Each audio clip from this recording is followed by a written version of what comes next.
Durante muitos anos, a solidão foi minha única visitante constante. Depois que meu marido faleceu e meus filhos se mudaram para outros estados, a casa grande onde criamos nossa família virou um eco, de passos, de lembranças, de suspiros que ninguém ouvia.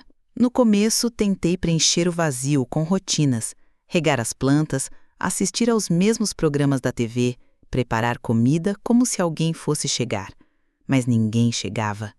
O cheiro do café fresco pela manhã era só para mim, e a cadeira do lado da mesa permanecia vazia dia após dia. Não sou do tipo que reclama da vida.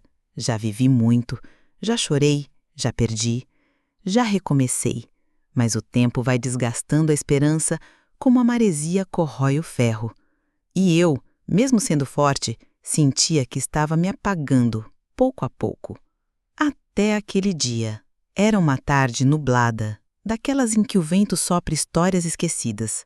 Eu voltava da feira com minha sacola de pano cheia de verduras e frutas, quando vi um menino sentado na escadaria da igreja da esquina, magro, com roupas sujas e um olhar que pesava mais do que seu corpo inteiro.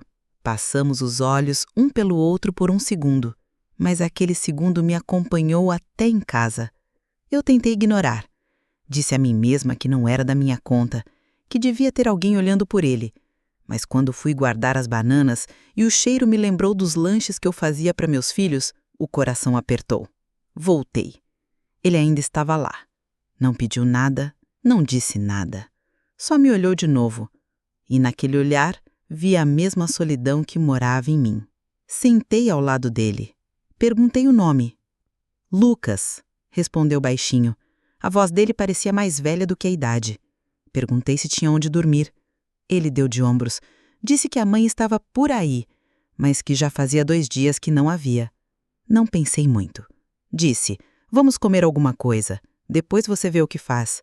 Ele hesitou, mas veio. Naquele dia, Lucas entrou na minha casa.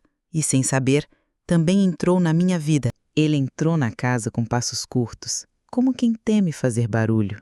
Eu observei largar os chinelos sujos perto da porta e olhar ao redor como se estivesse num lugar que não era para ele.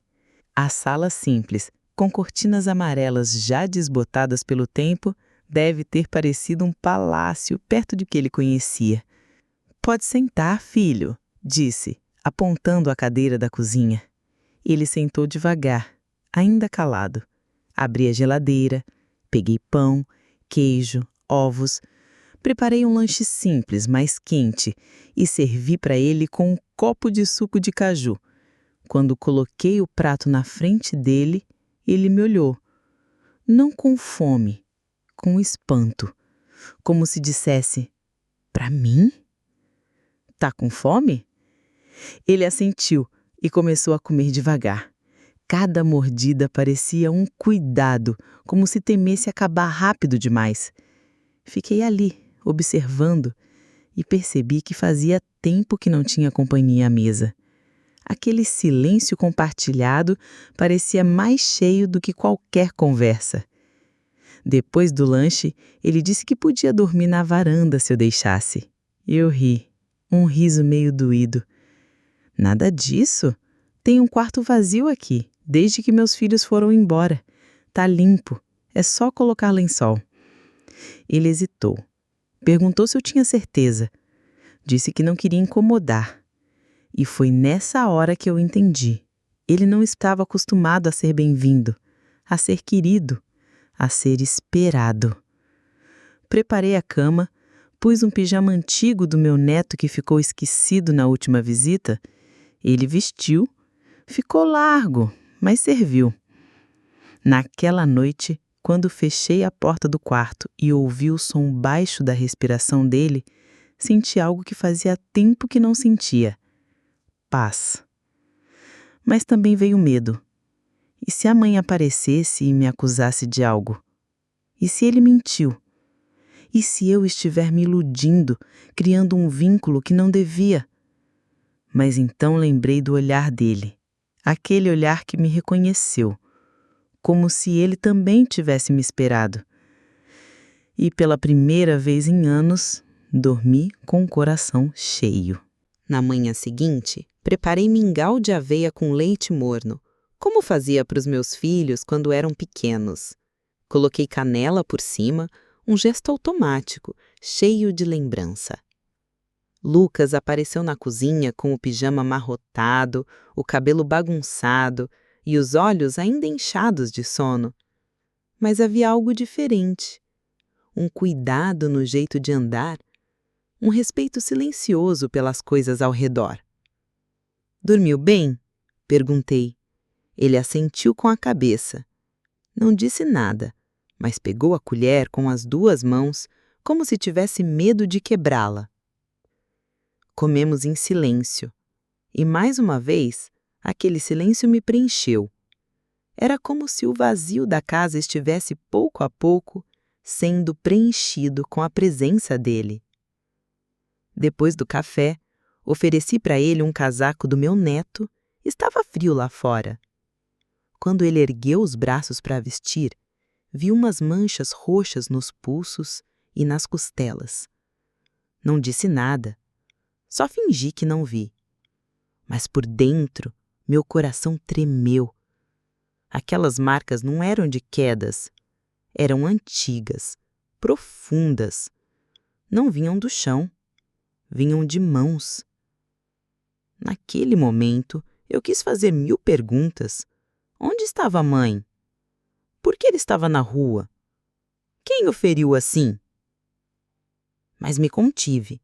Ele não precisava de interrogatório.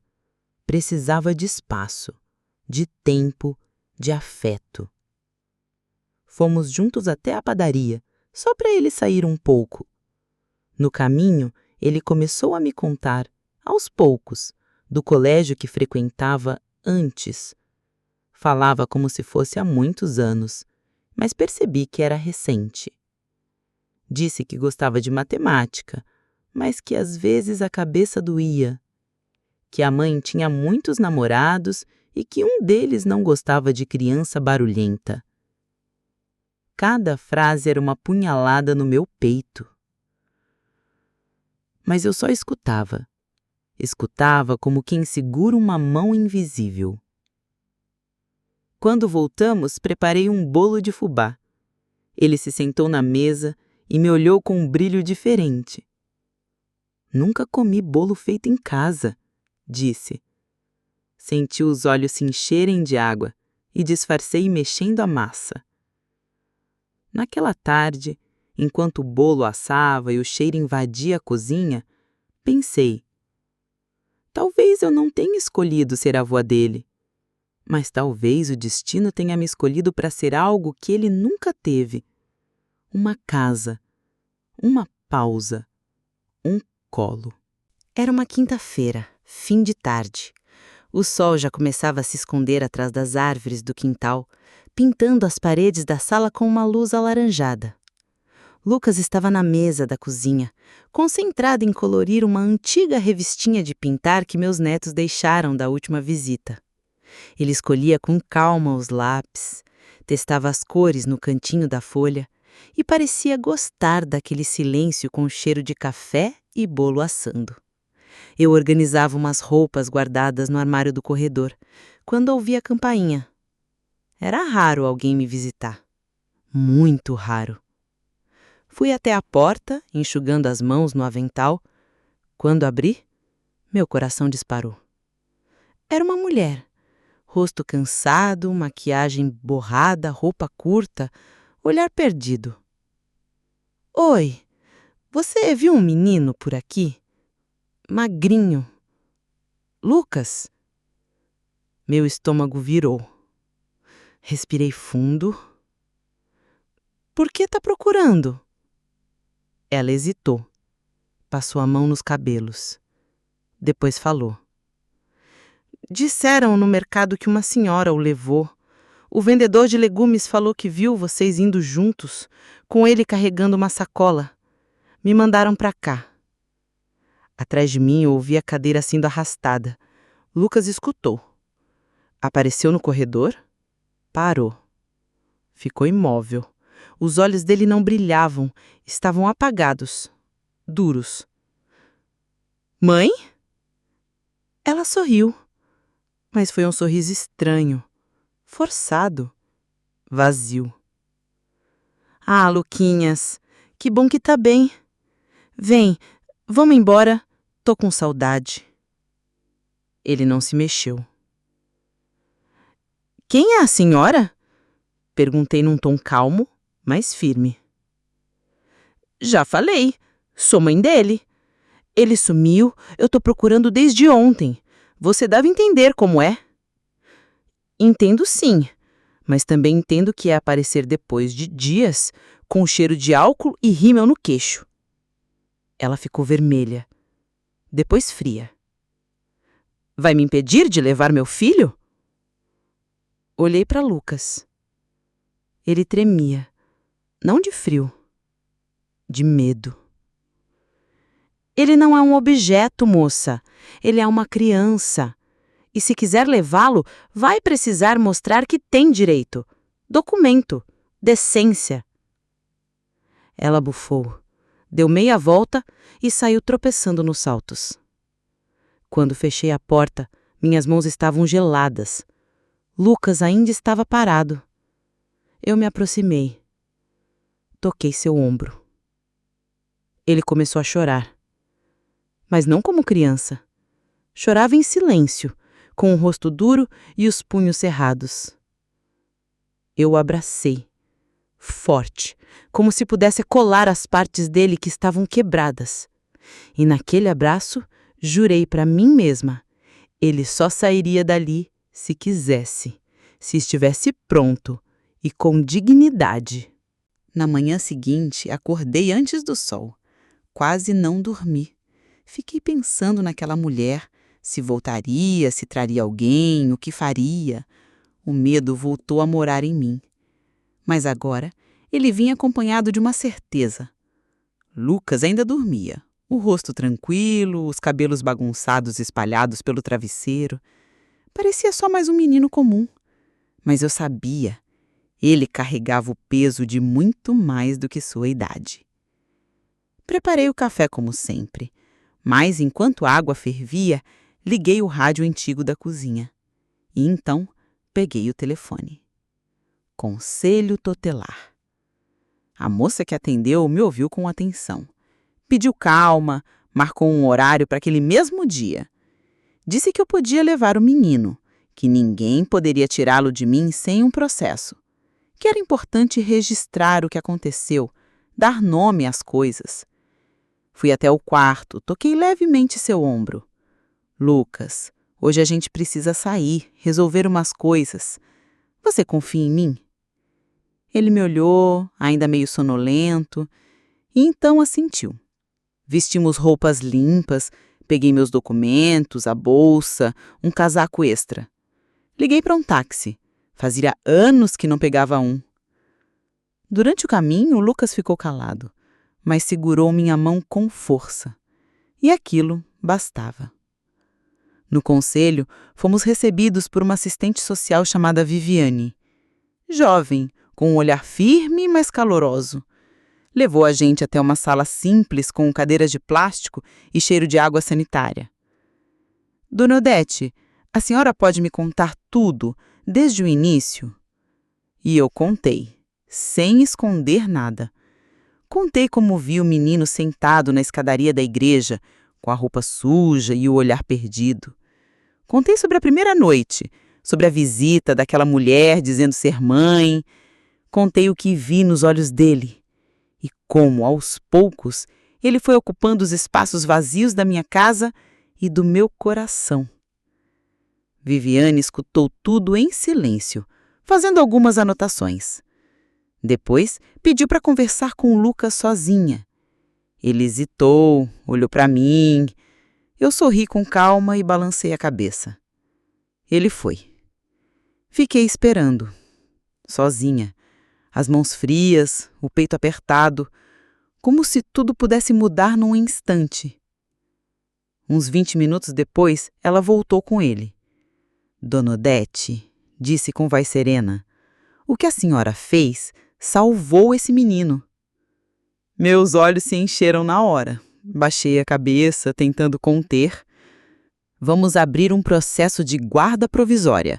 A mãe biológica será notificada, ela continuou. Mas até lá, ele fica com a senhora. Legalmente. Legalmente. Como se aquilo que já morava no meu peito agora também estivesse num papel. Lucas se aproximou de mim devagar e sussurrou.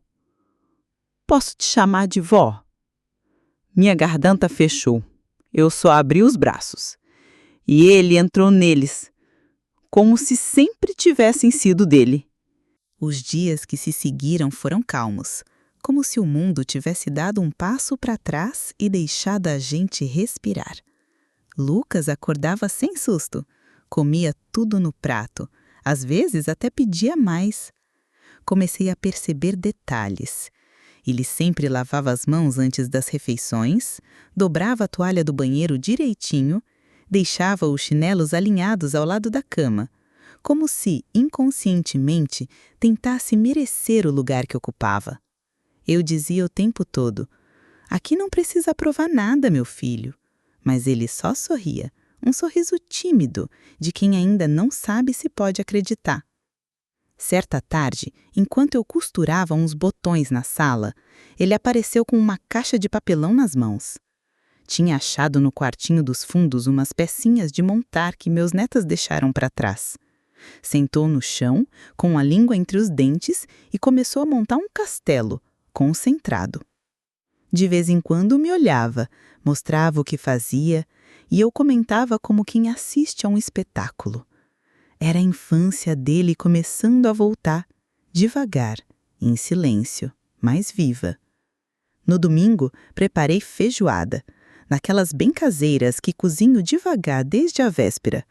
Quando ele sentiu o cheiro vindo da cozinha, abriu um sorriso que eu nunca tinha visto antes, grande, quase bobo. Nunca comi isso, vó, disse. Meu coração parou por um instante. Ele falou, vó, sem pensar, sem pedir, naturalmente, como se esse título já morasse nele há tempos, só esperando a hora certa.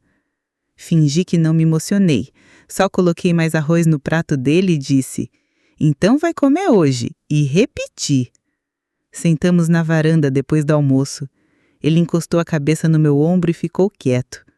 O sol batia de lado, os passarinhos cantavam no fio. Obrigado, vó, murmurou. Fechei os olhos e sorri. Não era mais só um menino na minha casa, era meu neto. Naquela segunda-feira, o dia amanheceu claro e leve. O céu sem nuvens, o ar com cheiro de roupa limpa no varal. Lucas acordou antes de mim. Quando cheguei na cozinha, ele já estava sentado à mesa, comendo uma fatia de pão e olhando um dos livros de colorir que ele mesmo completou. Hoje tem alguma coisa? Perguntou. Não, mas pensei que podíamos ir na biblioteca. Faz tempo que não vou lá. Você gosta de livros? Ele assentiu.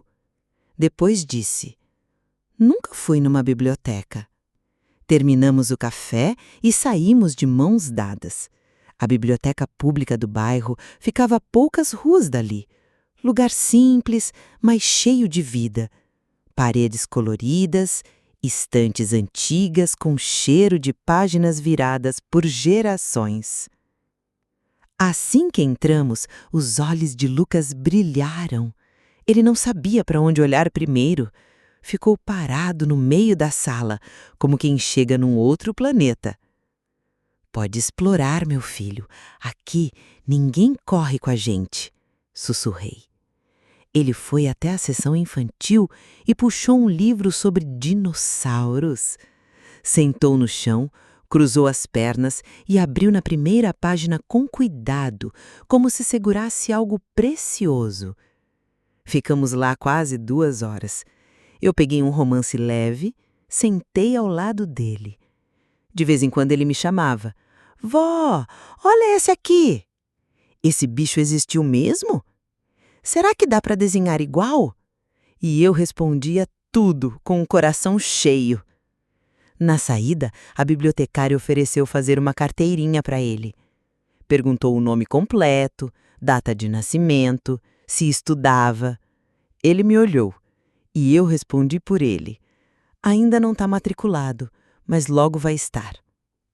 Na volta para casa, ele segurava o livro emprestado como quem carrega um tesouro e, do nada, disse: "Quando eu crescer, quero fazer um livro também." Um livro? Sobre o quê? Ele pensou. Depois respondeu: "Sobre um menino que achou uma avó, e aí tudo começou a melhorar." Eu segurei o choro. Só apertei a mão dele mais forte. E naquele momento, eu soube. Ele não só estava salvo, ele estava vivendo. A semana que se passou depois da visita à biblioteca foi diferente. Lucas começou a perguntar mais, a ler mais. Toda noite, antes de dormir, ele pedia um livro. E no café da manhã, tentava me contar o que entendeu. Pegamos cadernos novos na papelaria, organizamos lápis, borracha, estojo. Ele mesmo escolheu a mochila, azul, com um dinossauro sorrindo.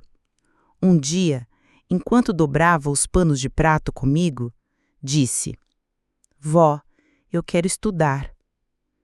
"Estudar o quê?" "Tudo!" Na terça-feira, acordamos cedo. Ele parecia inquieto, mas animado.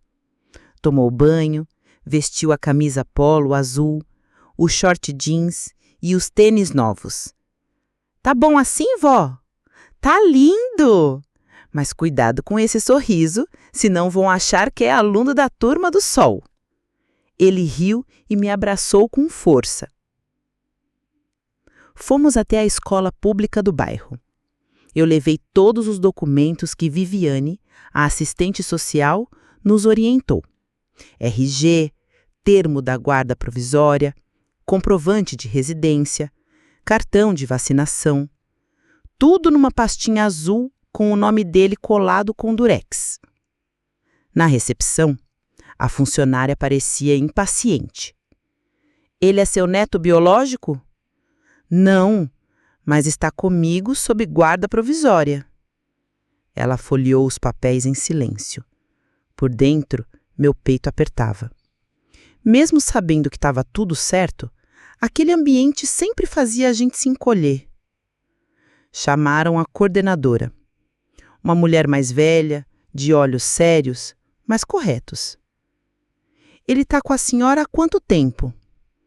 2 semanas e pouco." "Ele frequentava a escola antes?" "Ele disse que sim, que estudava em outro bairro." "Você sabe se alguém já veio atrás dele desde que ele saiu da escola?" "Ninguém." Ela suspirou. Não de cansaço, mas de frustração. "Infelizmente, acontece muito. E essas crianças acabam sumindo do sistema sem que ninguém perceba." Ela pegou uma ficha de matrícula, escreveu o nome dele, data de nascimento e na linha responsável legal: Odete Alves Ferreira. Ver meu nome ao lado do dele me apertou por dentro. Era de verdade agora. "Lucas, quer conhecer a sua sala?" Ele me olhou. Eu sorri. "Vai lá, meu filho." Ele entrou na sala devagar, com os olhos atentos.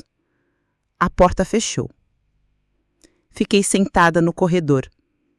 As vozes das crianças vinham abafadas, e entre elas, uma risada que eu reconhecia. Ele voltou minutos depois com um crachá pendurado no pescoço. Na etiqueta estava escrito: Lucas, 3º ano. "Vó, posso levar lanche de casa?" "Pode. Vai querer o quê? Pão com queijo ou bolo de milho?" Ele sorriu, mas dessa vez com firmeza, como quem sabe que pertence. Era uma quinta-feira de manhã e eu estava colocando o arroz no fogo quando ouvi as batidas na porta. 3. Secas. Firmes. Abri. Na minha frente, um homem de terno claro, pastinha na mão, expressão neutra. Dona Udete Alves Ferreira? Sim.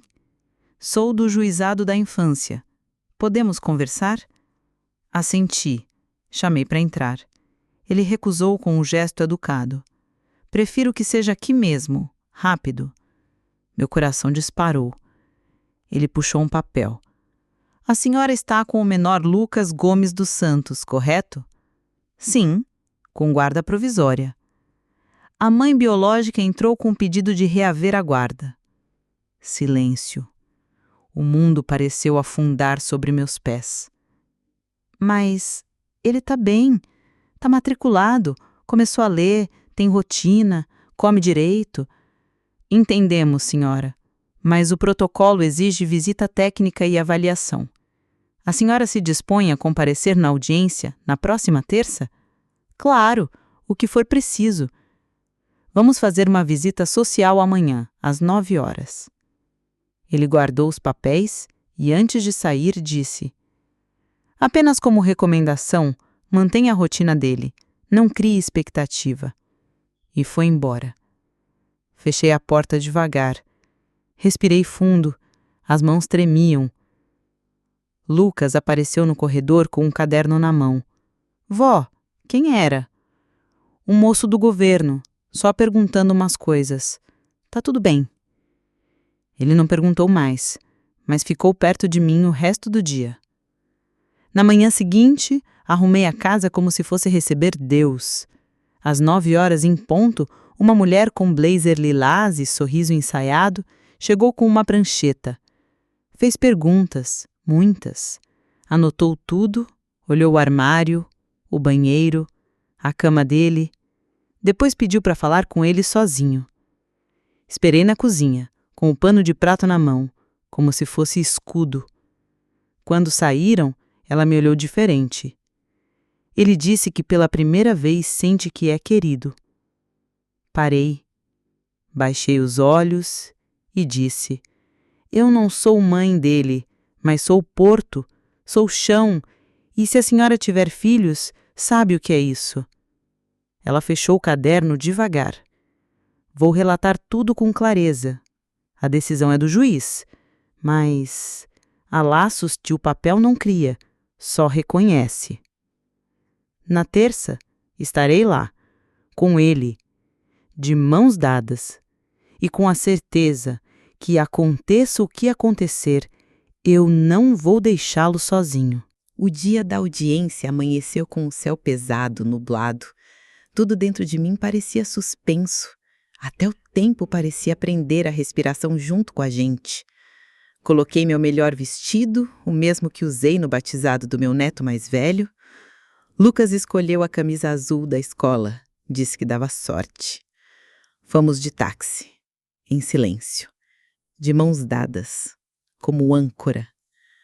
Na entrada do fórum, vi ela, a mãe do Lucas. Estava sentada no banco do corredor, cabelos presos, lábios secos, as mãos tremendo sobre os joelhos. Levantou os olhos. Eu não sabia o que esperar. Raiva? Desprezo? Mas o que vi foi apenas cansaço e uma tensão difícil de decifrar.